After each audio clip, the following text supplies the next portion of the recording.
Fire Emblem Engage is a game I was unshakably excited for since its initial reveal. I'm a pretty big amateur when it comes to this series, but I was a huge fan of Three Houses, so that alone was reason enough for me to check out the newest entry. The game was looking more cinematic, more animated in the battles, almost like what we saw in the GBA back in the day, but in 2023. The music seemed banging and I was locked in. But sadly, I didn't actually end up playing Engage when it released, despite having it day one. I didn't anticipate the Trails games to sweep me off my feet and whisper all those things in my ear, so I had to take care of business before diving in. And man, I think this is exactly what I needed right now, because I just can't put this freaking game down. I've missed this feeling that literally only Fire Emblem is able to give me. Though I am hungry for more Fire Emblem, it's probably a good idea to keep an eye on the actual food I'm eating. Thankfully, today's video is sponsored by HelloFresh, and I'm glad they've got my back. With HelloFresh, you get fresh, pre-portioned ingredients and seasonal recipes delivered right to your doorstep. And because of that, they make cooking at home pretty easy and actually fun to do. Not to mention it's kind on ye old wallet. The fact that I can go into the kitchen and have exactly what I need and I don't have to worry about braving the outside world to go to the grocery store every single week is pretty amazing. I've got so many more videos in the works right now for you all, so being able to work with all these different recipes and be in and out of the kitchen in 15 minutes lets me get back to work quicker. That's honestly why it's the #1 meal kit in America. If you want to try HelloFresh for yourself, just click the link below for a special limited time discount, plus free shipping. And now, let's engage with Fire Emblem Engage.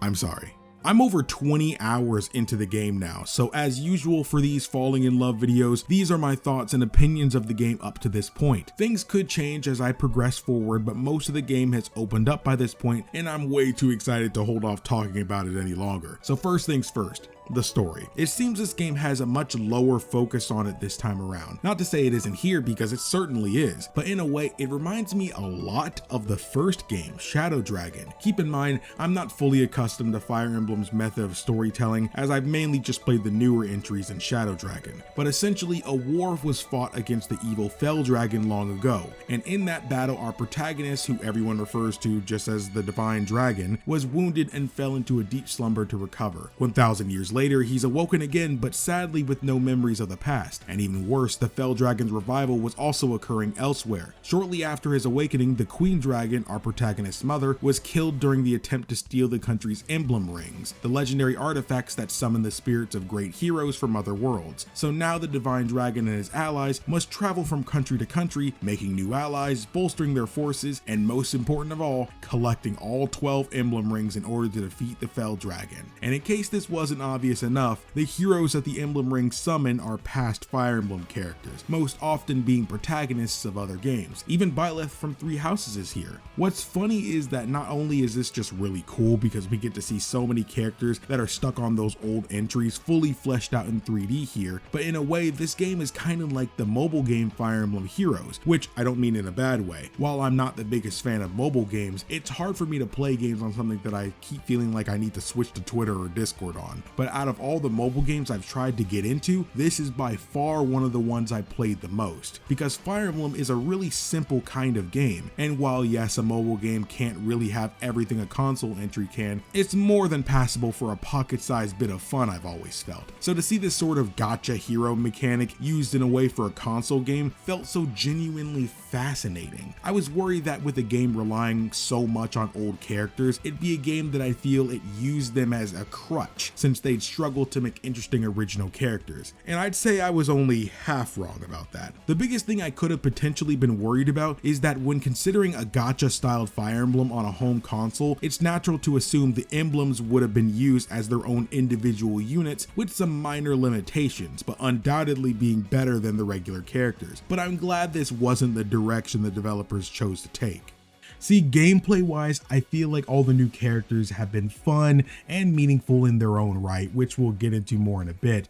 But in terms of their actual character, I'm not gonna lie, I find them to be pretty boring so far, at least so far from what I've played. So I'm a bit mixed on this next point. When I write this, I feel bad for saying this because I find myself attached to these people, but then when I give it a second's more thought, I'm reminded that yeah, I do care about them, but it's only because I care about these characters characters gameplay wise. When the game revolves around you trying to rout the enemy and keep as many of our units alive as possible, I mean this for casual and classic mode, because at the end of the day, if your character dies, you still have to get through that battle, with or without them. Them dying means no more possible EXP for them and no more possible bond points for that fight, which is a huge way to get behind on their stat growths when compared to other units. Yeah, on classic they'd just be gone forever, and on casual they'd be back in the game for the next fight, but still, I don't really care how someone plays the game. Regardless of how you'd play, everyone experiences the desire to keep their units alive and play as strategically as possible to make that happen. But kind of getting back on track here, because of my desire to keep my units alive, I feel like I only care this much about Jean, for example, because he's my primary healer, and if he were to die in battle, it would be much harder for me. That's my reason, not because I care about Jean or his story, but I understand that why you care about your characters doesn't matter for some, and as long as they pull their weight in a fight, then we're all good. But I just find it a bit disappointing in comparison to how Three Houses was able to pull off both, having me care about these characters as people and as my units in battle. I think part of why I feel this way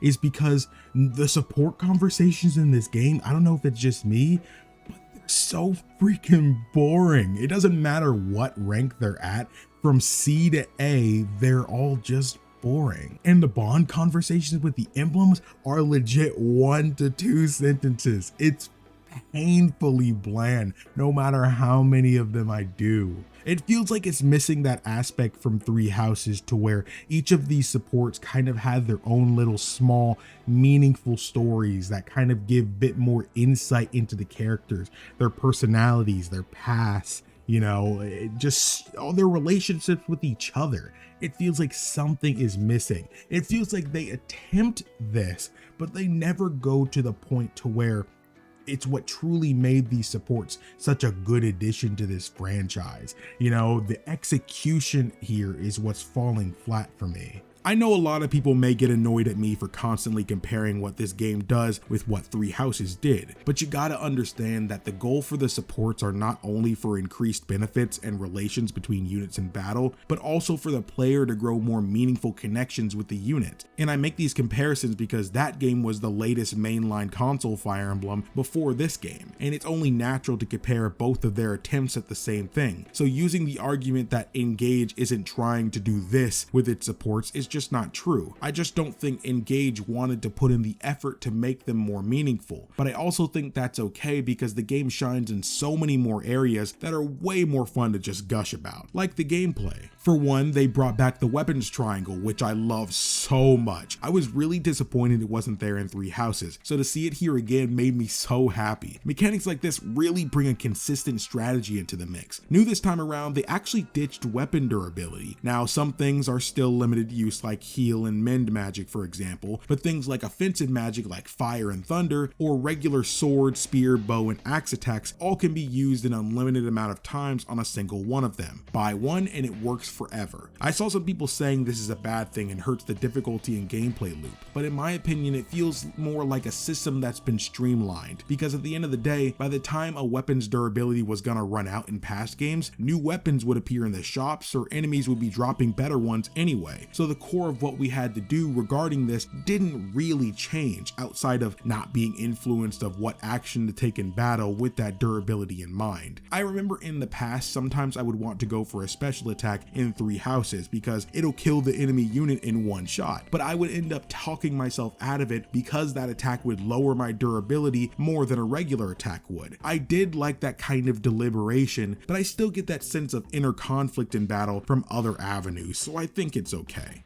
Alright, I've been holding back for a while now, but I really want to get into the combat now, which is by far the highlight of the game so far to me. So right now, I'm just over 10 chapters into the game, and I've done all but 2 skirmishes and both paralogs that have popped up. And I think I can confidently say I like the gameplay of Engage more than any of the other games I've played in the series. It's so consistently solid that every battle feels so fulfilling that I'm on the edge of my seat at all times. I've been getting new characters and new emblem rings left and right. So in a way, I guess guess you could still say my team is subject to change, but I've been having a lot of fun with my current go-tos. I'm kind of surprised by how underwhelmed I've been by the Divine Dragon, but maybe I'm just using him wrong. But in a way, I'm actually kind of glad he's not good to the insane degrees Byleth was in Three Houses. Granted, this is still subject to change, but I'm glad he's not some force of nature I can just stick anywhere and not have to worry if he'll die or not. Because for me, in this type of game, that really hurts my experience. Clan was a very pleasant surprise to me because he's quite the powerful magic user. I currently have him paired with Emblem Celica, and I think she's been helping him out quite a bit. He may not always get the one-shot, one-kill achievement, but he's been vital to every single battle so far, and even gotten the battle MVP spot multiple times. Though I can say similar things about Yunaka, who I think may be my favorite character so far. I really like how flawed she finds herself as a person because it shows her inner drive to become a better person, someone that even she can be proud of. I also like that while earlier on she has a bit of a lying problem, she is usually quick to point out her lie and apologize. This takes a lot to do and really shows that she's trying to change. It helps too that the people around her have been understanding of her situation and despite it all, make her feel like she's welcome and needed. In battles, she's a monster, likely due to her life as a thief before this, but she very often kills with one shot. Her movement range is higher than most and her evasion freaking rocks. She's definitely a unit I have more confidence in during more dangerous scenarios. For a while I had her with Emblem Micaiah, but now that their bond level is maxed out, it was time to switch in with someone else. I originally was going to put her with Celica, but decided against it and just gave her Marth, which will hopefully lead to her gaining sword proficiency. I ended up putting Micaiah on Citrine, who has just been a joy. She's been my second magic user since I just don't feel comfortable anymore with only one magic user. The game has been throwing more armored units at me, so having her in clan being able to take them on at different parts of the map has been helpful. I often find myself playing in a way that's kind of risky. I end up dividing my forces into two separate groups towards the beginning, since I try to beat all enemies on the map before finishing the battle. And because of that, sometimes the situations don't always go as I predict. Initially, I can move these units towards one side of the map where they have enough attack advantages to warrant it, and the same for the other group. However, enemy movements can be unpredictable sometimes, and they can end up putting us in a bad spot because of how divided up we are. If one group gets in a bad spot, it's basically impossible for anyone from the other group to back them up in time. I've started testing out having a smaller and more varied third group kind of stay towards the middle of the map, just in an attempt to take out who may be lurking there, alongside being close enough to assist either of the main groups when necessary. This has its own set of drawbacks because they kind of don't end up doing much unless something happens, but the plan is a work in progress. If I had to say which are my top 5 units right now in no particular order, they'd be Etier because she's a really powerful archer that not only kills when she attacks, but she also is consistent with avoiding attacks. Next, I'd say Clan, who I already said a bit about before, but he's got pretty strong magic. I'm still trying to compare him and Citrine right now, and I'm leaning more towards him, but we'll have to see as I progress more in the game.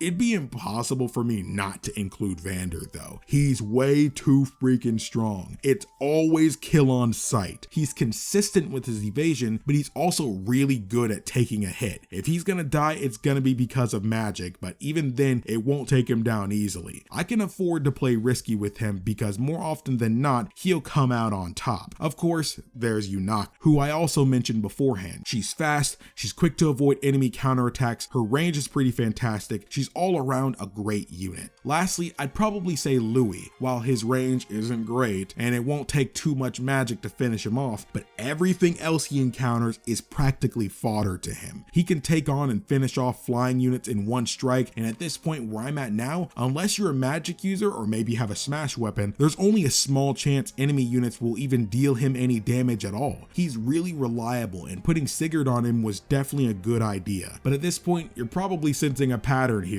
These units are all pretty different, but they play similar roles. They're the people I need to rely on the most to not die and confirm kills. More often than not, if they're not directly leading their respective groups, they're at an appropriate distance to play their ideal role. Because of Louis' weakness, for example, I know I can't just put him anywhere, but I have to make sure that where I do place him, he can handle pretty much anything around him. But it's always nice knowing I can pair him up with someone like Etier or even the Divine Dragon and know they'll have his back. Though one thing that is kinda strange is how they let the time crystal, your method of rewinding time during battle, is actually unlimited this time around. In Three Houses, you kind of had to be strategic with it and not waste those rewinds. You had to go back enough to actually be able to make up for your mistake without going too far back and opening yourself up to differences in enemy engagements. But here, while you still should be doing that, there's less pressure to not rewind, since there's no limit to how many times you can go back, at least as far as I've noticed. This isn't exactly a bad thing to me, but I can admit what it did take away, but I think I'm largely okay with this gameplay change. But other than this, those are all my major thoughts about Fire Emblem Engage. I know towards the beginning it seemed like I was just ragging on the game, but I really just wanted to get the few qualms I had with the game out of the way so I could just focus on all the stuff I really like about it, especially its combat. It's fun to be able to predict enemy movements, align my units in the proper positions, and take out as many enemy units as possible with as little people as possible. If not that, then with as little damage done to us as possible. This game strikes a crazy great balance of intense action and nail-biting suspense during battle, because at the end of the day, you don't know what's gonna happen. But one thing's for sure, I had no idea that I'd be this in love with Fire Emblem Engage. Play this game. Hey, you made it to the end screen. Thanks for watching. If you want more videos like this one, I recommend you check out my thoughts on Nier Automata. I'm pretty proud of that one. Oh, you can also watch my retrospectives on the Trails games here too. Don't know those games? Neither did I, and they're now new favorites of mine, and hopefully will be yours too.